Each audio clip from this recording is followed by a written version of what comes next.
Vamos a 1 Samuel, capítulo 6. Hoy estudiamos ese capítulo 6. 1 Samuel, capítulo 6. Veamos del versículo 1 al 6 por ahora. Dice el versículo 1: Estuvo el arca de Jehová en la tierra de los filisteos 7 meses. Entonces los filisteos, llamando a los sacerdotes y adivinos, preguntaron: ¿qué haremos del arca de Jehová? Hacednos saber de qué manera hemos de volver a enviar el arca a su lugar. Y ellos dijeron: si enviares el arca de Dios de Israel, no la enviéis vacía, sino pagadle la expiación. Entonces seréis santos y conoceréis por qué no se apartó de vosotros su mano. Y ellos dijeron: ¿y qué será la expiación que le pagaremos? Y ellos respondieron: conforme al número de los príncipes de los filisteos, 5 tomares de oro y 5 ratones de oro, porque una misma plaga ha afligido a todos vosotros y a vuestros príncipes. Haréis pues figuras de vuestros tumores y de vuestros ratones que destruyen la tierra, y daréis gloria al Dios de Israel. Quizá aliviará su mano de sobre vosotros y de sobre vuestros dioses y de sobre vuestra tierra. Dejemos ahí. El versículo 1 nos dice cuál es la situación en que está el pueblo de Israel aquí. Dice que el arca estuvo en tierra de los filisteos 7 meses. Recuerden que el arca es emblema de la presencia de Dios, símbolo de la presencia de Dios, ¿no es cierto? Es solamente un símbolo, ¿verdad? Y dijimos que Israel no podía tomar el arca como un fetiche y adorar ese fetiche y pensar que eso lo podía librar de la mano del enemigo, que era solamente un símbolo de la presencia de Dios, ¿no es cierto? Pero siendo eso un símbolo de la presencia de Dios,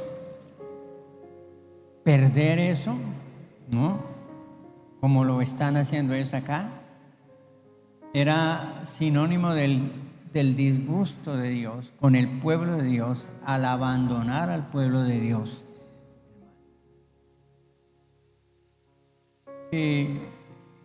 Hay muchas cosas que nosotros hacemos que quizá una pregunta que deberíamos hacernos es: ¿Dios está conmigo en esto que estoy haciendo? ¿Es la voluntad de Dios esto que yo estoy haciendo? ¿Esto que yo hago realmente agrada a Dios y Dios me bendecirá por esto? Mire este pasaje de Éxodo capítulo 33.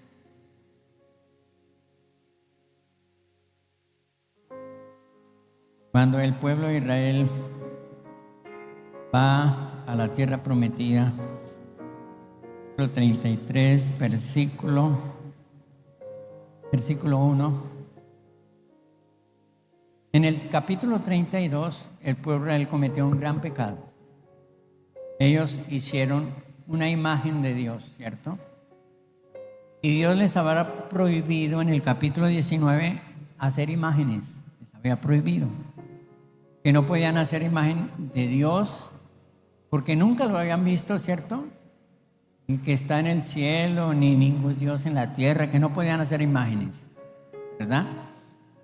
Y ellos quizá no de mala fe, pero pues hicieron una representación de Dios. Y esa representación de Dios era un becerro, imagínense, un becerro, como imitando las costumbres de Egipto y lo que ellos habían visto y aprendido en Egipto, ¿verdad? Y Dios se disgustó porque ellos desobedecieron al mandamiento del Señor y los castigó. Usted lee el capítulo 32 y el castigo de Dios fue muy severo contra ellos, hermano.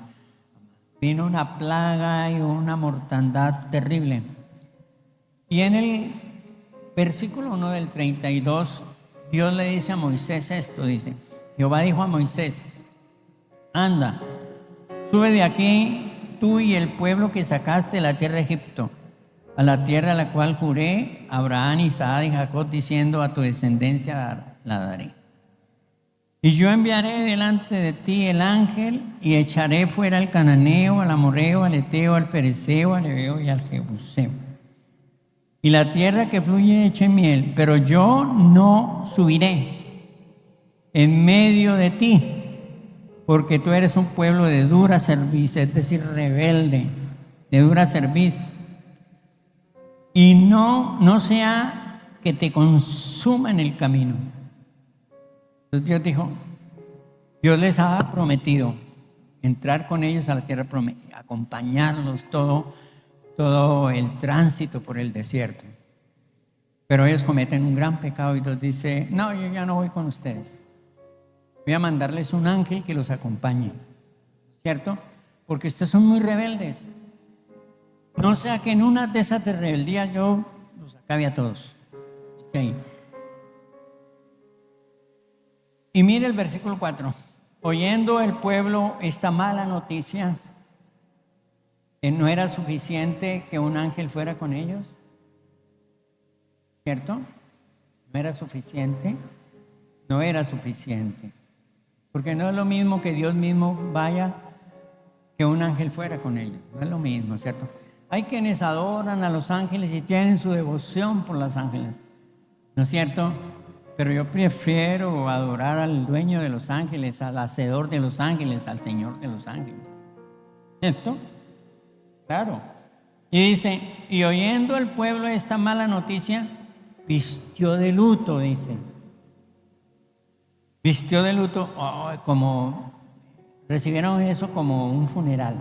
Una noticia así tan tremenda como un funeral, ¿cierto? Y ninguno se puso sus atavíos, señal de tristeza, no. Bueno, después el pueblo negocia con Dios y Dios dijo, bueno, listo, los perdono. Prometió su presencia ir con ellos a la tierra prometida. Cuando ellos construyen el tabernáculo, en el capítulo, más adelantico, capítulo 40, aquí hay una manifestación de la presencia de Dios. Capítulo 40, versículo 34. Dice, entonces una nube cubrió el tabernáculo de reunión y la gloria de Jehová llenó el tabernáculo. Esa nube era emblema de que Dios estaba con ellos ahí, ¿cierto? Simbolizaba de alguna manera la presencia de Dios. No era Dios mismo en sí la nube, sino simbolizaba la presencia de Dios. ¿No es cierto? Dice, y no podía Moisés entrar en el tabernáculo de reunión porque la nube estaba sobre él y la gloria de Jehová lo llenaba. Y cuando la nube se alzaba, el tabernáculo de los hijos de Israel se movían en todas sus jornadas. Amén. Cuando la nube se alzaba, pues el pueblo partía, porque la nube pues estaba constantemente en el tabernáculo, ¿no es cierto? Pero esa presencia de Dios también, pues era una presencia visible que ellos podían ver, ¿no? Recuerden que en la noche había una columna, un fuego, que los calentaba porque pues el desierto, y ese desierto es muy frío. En la noche sí, y particularmente ese desierto es muy frío, entonces necesitaban calefacción. Entonces les puso Dios una columna de fuego, dice la Biblia, para calentarlos.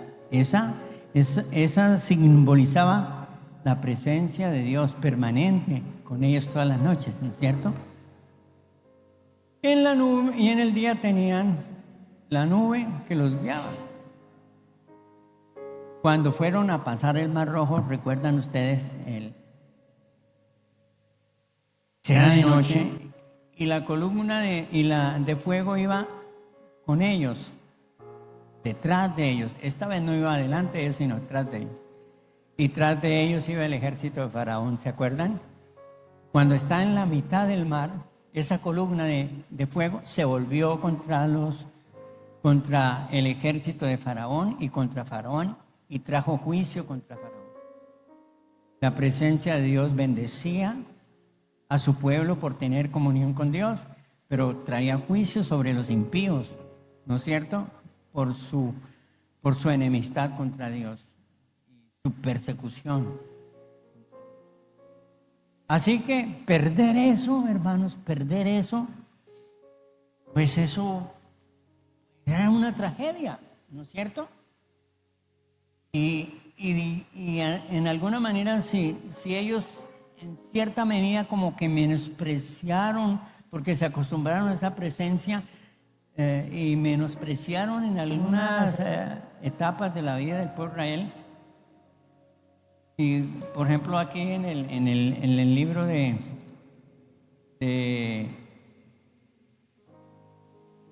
primera de Samuel que estamos estudiando, que es un periodo de mucha frialdad espiritual.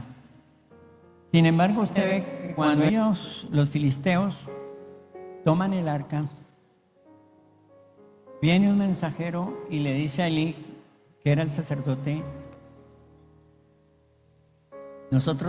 yo vengo de la guerra, yo vengo de la batalla, dijo él, y perdimos en esa batalla. Y sus hijos, le dijo a Elí, sus hijos los mataron ahí, los sacerdotes los mataron ahí. Y bueno, él ya sabía que iban a morir, porque Dios había mandado un profeta, que el profeta le dijo: yo voy a traer juicio contra su casa por el pecado de sus hijos, y por el pecado voy a traer juicio. Él ya sabía. Pero lo que el profeta no le dijo a Elí es que el arca se la iban a llevar. Y cuando Elí escuchó de boca del mensajero que el arca había sido tomada como trofeo de guerra, dice la Biblia que él cayó de para atrás y se mató. Y cuando la nuera de él oyó que el hijo era muerto y ella estaba embarazada, no dio a luz porque el esposo era muerto, sino porque el arca había sido tomada. Y cuando ella escuchó que el arca había sido tomada, entonces dio a luz en su afán y en su apuro. Aunque estaban en un periodo de frialdad espiritual, hermano querido, pero algo entendían, que perder la presencia de Dios era una tragedia, queridos hermanos. Por eso yo les digo esta noche que es supremamente importante que lo que nosotros hagamos, así sea cosas pequeñas, hermanos, procuremos sintonizarnos con el Señor. Y si lo que estamos haciendo le agrada a Dios, y si Dios nos respalda en eso y nos acompaña en eso, porque cuántas cosas hacemos que son fracasos y derrotas, ¿cierto? Porque Dios, hay cosas en que Dios no me puede acompañar. Mire, hay un episodio en la historia del pueblo de Israel, y perdónenme que me demore un poquito aquí porque la esencia de las victorias del pueblo de Israel es la presencia de Dios con ellos, es la ayuda de Dios. La diferencia entre otras naciones, Israel, en términos de prosperidad, en términos de religión, en todos los ámbitos, la diferencia era que ellos tenían un Dios que era presente, un Dios vivo que estaba con ellos, ¿no es cierto? Ellos eran rebeldes, hermanos, desobedientes a la ley, seguramente como algunos de nosotros. Y mire lo que pasó aquí en este pasaje de Ezequiel, que es un momento como muy triste en el pueblo de Israel. Ezequiel, en el capítulo 10 del libro de Ezequiel. Mire el título del capítulo 10, mire el título. La gloria de Dios abandona el templo. O sea, aquí no hay un arca, ¿no es cierto? Y seguramente el arca está en el templo. Pero la presencia de Dios que se entendía era representada en el arca, se fue del templo, se fue del arca, ¿no es cierto? Y el versículo 18 dice, versículo,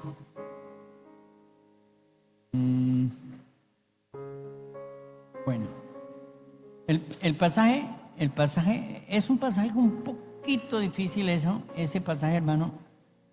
Mira el 18, dice, entonces la gloria de Jehová se elevó por encima del umbral de la casa, salió del templo, ¿cierto? Y se puso sobre los querubines. Entonces, empezó a irse la presencia de Dios. Es decir, Dios está dejando a su pueblo. Y en el 11:25 del mismo Ezequiel 11:25, 11, no.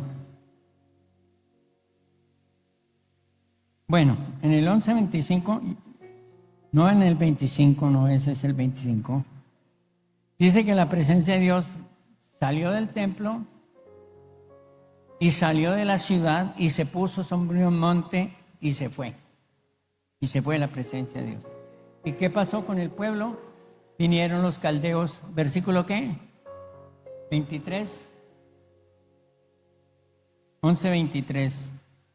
Y la gloria de Jehová se elevó por encima de la ciudad y se puso sobre el monte que estaba al oriente de la ciudad. Y luego me levanté en el espíritu, me volví a llevar la visión del Espíritu de Dios a la tierra de los caldeos. Porque pues ya el pueblo de Israel recibió el juicio de Dios. La verdad, el Señor tenía que irse, tenía que dejarlos para que el juicio de Dios cayera sobre ellos, sobre el pueblo de Israel. Escuché, una razón por la cual la presencia de Dios se va, lo explica el capítulo 8 del libro de Ezequiel. Mire el título, Visión de las abominaciones de Jerusalén. Ahí enumera el pecado del pueblo.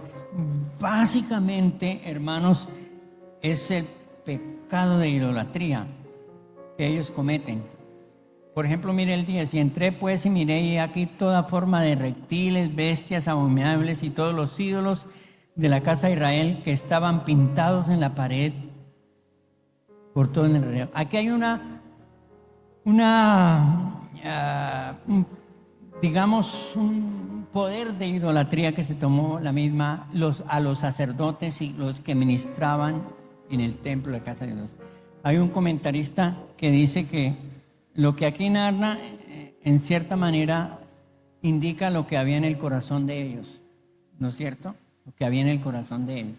Es decir, mientras ellos venían a la casa de Dios y ofrecían sacrificios, en sus corazones había idolatría, había adoración a otros ídolos, a ídolos paganos, aunque no hubiera una manifestación pública visible en la casa de Dios, sus corazones estaban entregados a la idolatría. Ve hermano, yo digo que, como dice la Biblia, mientras el pecado del hombre no se erradique del corazón, se puede hacer 1000 cosas y no pasa nada. ¿Ve, hermano?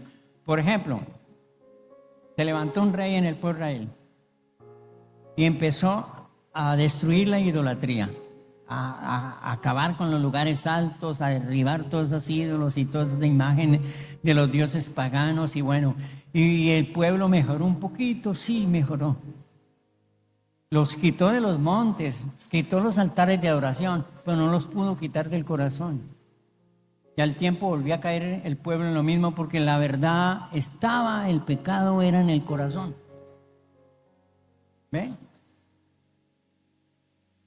Cuando yo veo que hay cosas que son ingenuas, que a veces la iglesia cristiana en su misticismo, porque pues sí hay un misticismo a veces raro en la iglesia, en la iglesia del Señor.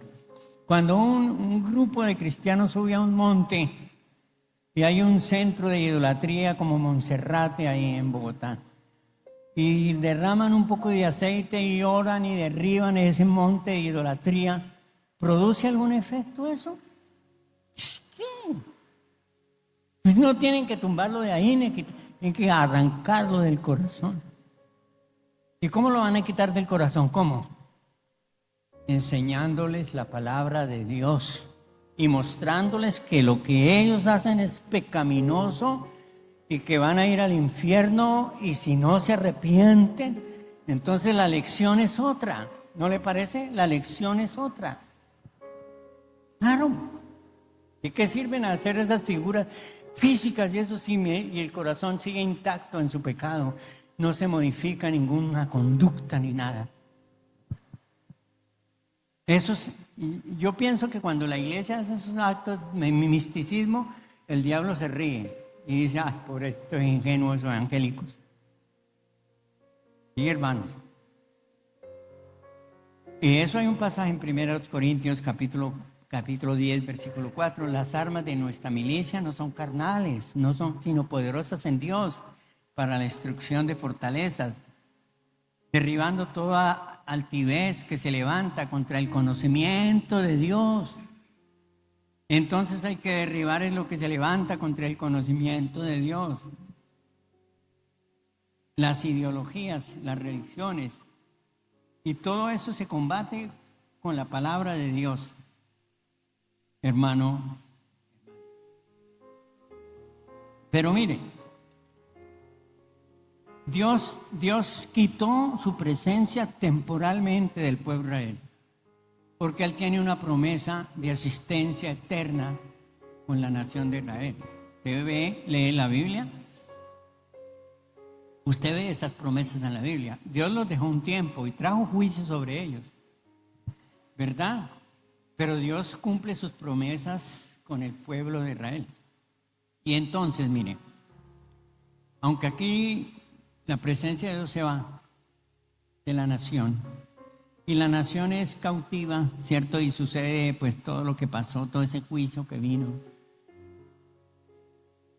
Y no hubo profetas por 400 años, digamos, como parte del castigo. No hubo predicación, ni profetas, ni... Esa es parte del juicio de Dios hasta que aparece Juan, ¿no es cierto? La presencia de Dios para el pueblo de Israel es restaurada cuando el Mesías vino. ¿Ve? Ahí vuelve esa gloria vuelve con el Mesías, con Jesús. Dice Juan, Evangelio de Juan, capítulo 1, versículo 14. Dice, aquel verbo fue hecho carne y habitó entre nosotros, o sea, hablando de Jesús. Y vimos su gloria, ahí está la gloria. Y vimos su gloria como del unigénito del Padre, lleno de gracia y de verdad. Entonces volvió la gloria, ¿cierto? Porque vino el Mesías a traer redención.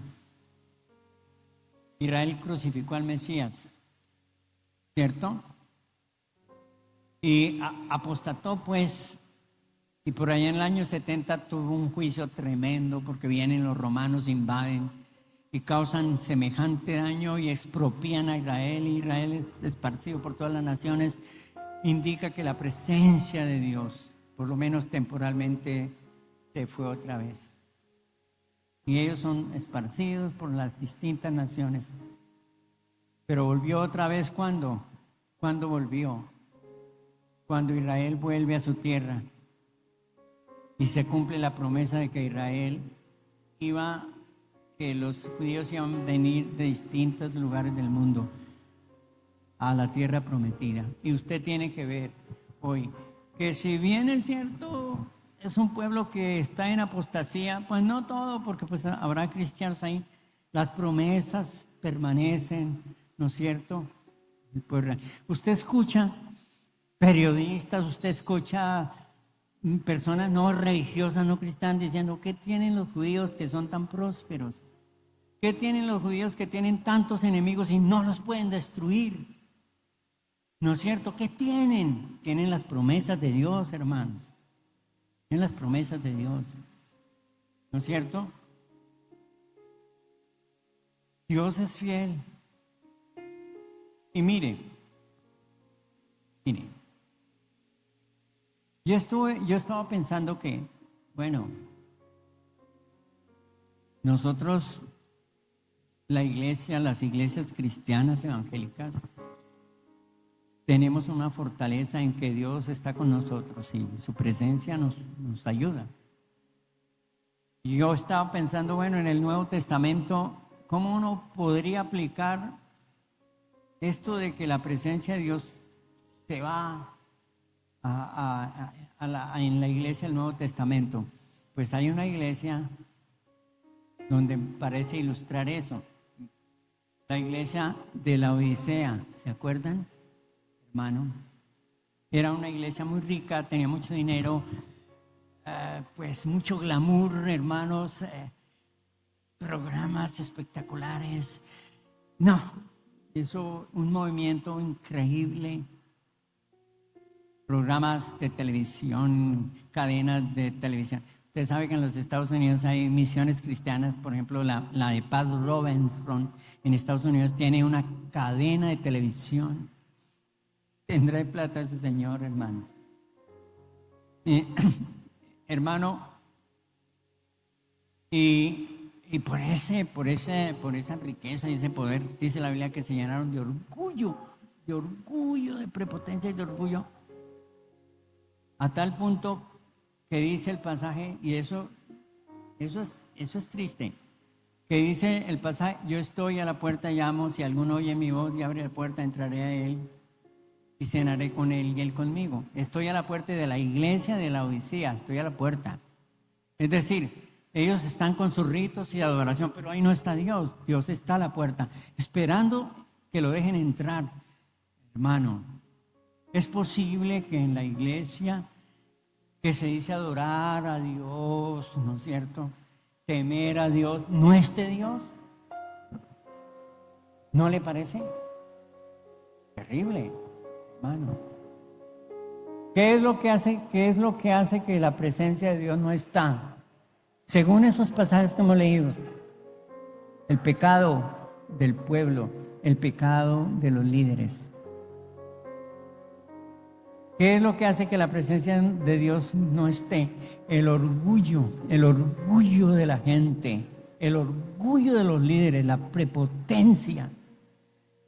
Porque, hermanos, si uno hace un estudio del orgullo en la Biblia, si hay algo que es abominable delante de Dios, es el orgullo. Porque el orgullo es un endiosamiento de la persona. No, la persona se convierte como un Dios que compite con Dios. Es asqueroso el orgullo, hermano. Mire, y bueno, el tiempo se me fue y no salí del versículo, ¿no? Pero mire, les pongo un sencillo ejemplo. Un sencillo ejemplo. Hace como 20 años, antes de la pandemia y antes que Manantial llegara a Mariquita, nosotros tuvimos una congregación grande. Tuvimos que romper ahí, poner sillas ahí. Compramos 400 sillas, ¿se acuerdan? Y iglesia creció harto. Y teníamos 4 grupos de alabanza, 4, con pianistas, guitarristas, bateristas, 4 grupos organizados.